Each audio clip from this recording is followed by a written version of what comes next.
The announcement this morning that Britain and the EU are finally ready to start actual negotiations is welcome news for Europeans.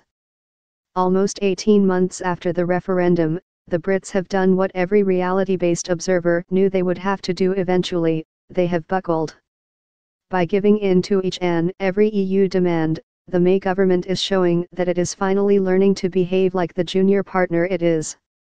Brussels and EU member states are far too polite and constructive to say so out loud, but for the next decade or so the default position for Britain in its dealings with the EU is simple: you suck it up.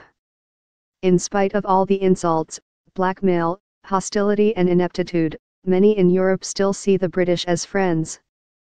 A more realistic British attitude helps decrease the odds of a chaotic and deeply harmful Brexit. With the exception of Vladimir Putin and any disaster capitalists betting on a collapse of the British economy, this is more good news for all involved. But commentators this morning were quick to point out that the talks about when to start talks were always the easy part.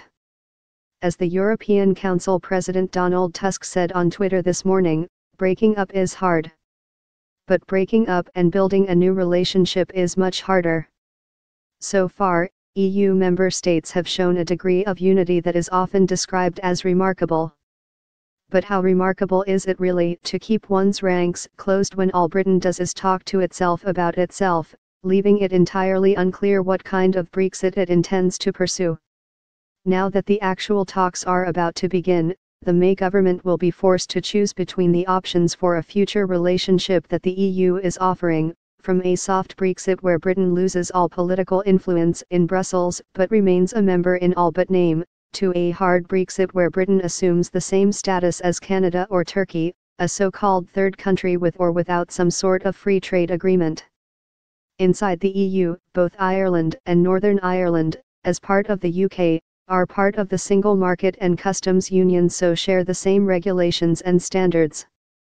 The only way to avoid a hardening of the border after Brexit is to ensure regulations and standards on both sides remain more or less the same in areas like food, medicines, and so on.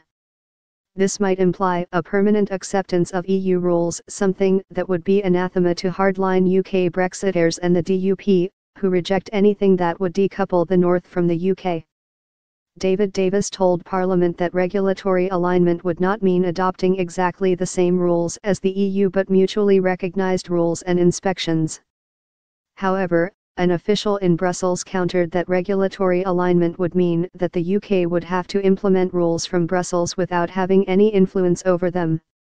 What is the government's plan for regulatory alignment? Davis says the UK could continue to follow some rules of the EU's single market. This would help avoid a hard border, but would also limit the UK's ability to diverge from EU regulations. What does the EU think? Davis thinks the UK and EU can agree to meet the same aims, while achieving them in different ways.